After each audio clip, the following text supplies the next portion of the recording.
So we want to make sure that we get the whole root out. Whoa, There you go, that's and good. shake the sand off. No, there that's you huge, go. bro. We're getting awesome. big ones.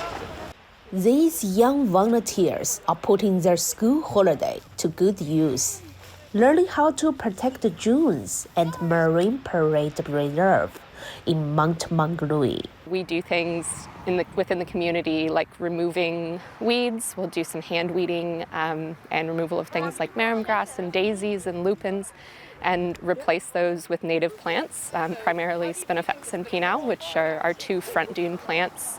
Spinifex roots can go as long as 2 meters and play a vital role in keeping the dunes in a stable shape to become the buffer between the sea and the land. So we want to make sure that we're digging a nice deep hole to put them in. So do we think it's a deep enough hole? Yeah. Okay, open it up. And then we want to take our spinifex plants and we want to hold the top and the roots. And then we want to take all that sand that came out of the hole and put it right back in. We don't want to leave it like this. That happens a lot. But when that happens, then our plants won't survive as well. So we want to put all of that sand back in. And when you're digging, you want to keep that sand nice and close, because if you kick it far away, then you're going to have a hard time getting it back in the hole. For these enthusiastic students, it's a chance to embrace learning a different kind. We're taking out the weeds and planting dunes to help the environment. Will you come to do it again?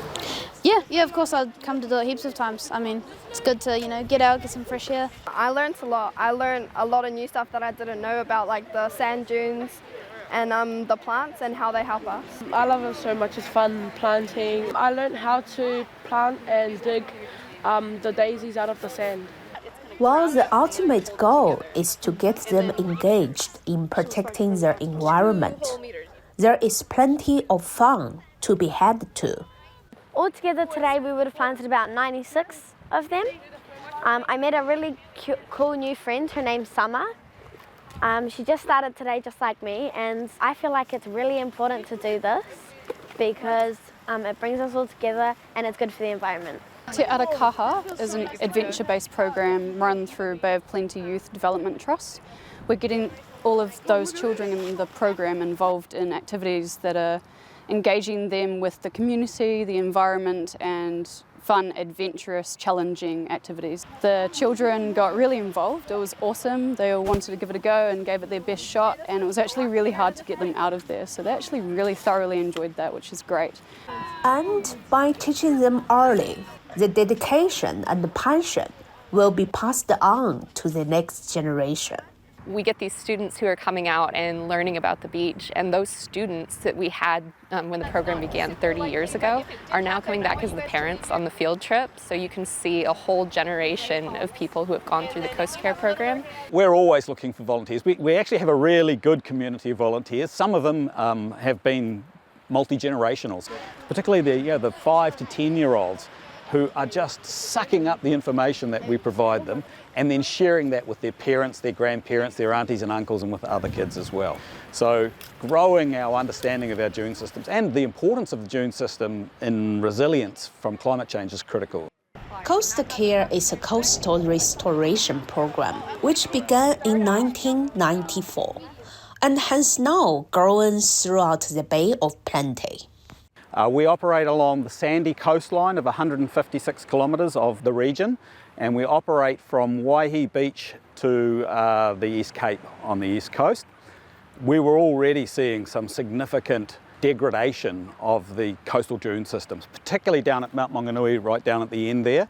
And there were very little dune plants, and as a result sand was blowing up onto the road, and in big storms so was the sea coming up onto the roads. We are now, we think, doing a pretty nice job of helping protect our communities and our infrastructure from primarily the effects of climate change, but also we're protecting the biodiversity in the dune systems as best as we can as well.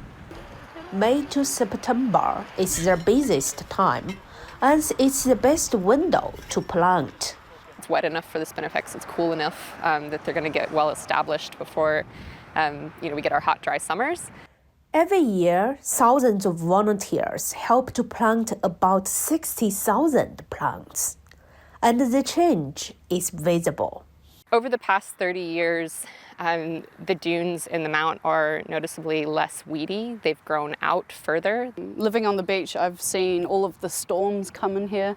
So quite often I'll come to the beach and a whole section has disappeared, but then within a few weeks you see it come back and it's all of a sudden dunes again. So just knowing that tiny little cute plants here are actually helping that happen is quite amazing. It only takes a couple of hours to make a huge difference. So the more people that can do that, the faster we can help our environment and our community and help everyone enjoy our beautiful beach. If you'd like to join to make a difference, check out Coast Care's Facebook page or just pop in on one of their public working days. And there is plenty to get involved in with their 30th anniversary coming up. So next year is a big year for Coast Care, and we'll be doing lots of community type programs so that people can get out and see the work that we've done and can contribute in their own way to the program as well. We'll be running media events, planting days. We're hoping that we might get to host the Restoration Trust conference as well to align with the work that they do around the science of dune restorations. So all in all, 2024 is going to be a huge year for us and we're really excited. J Pang, Local Focus.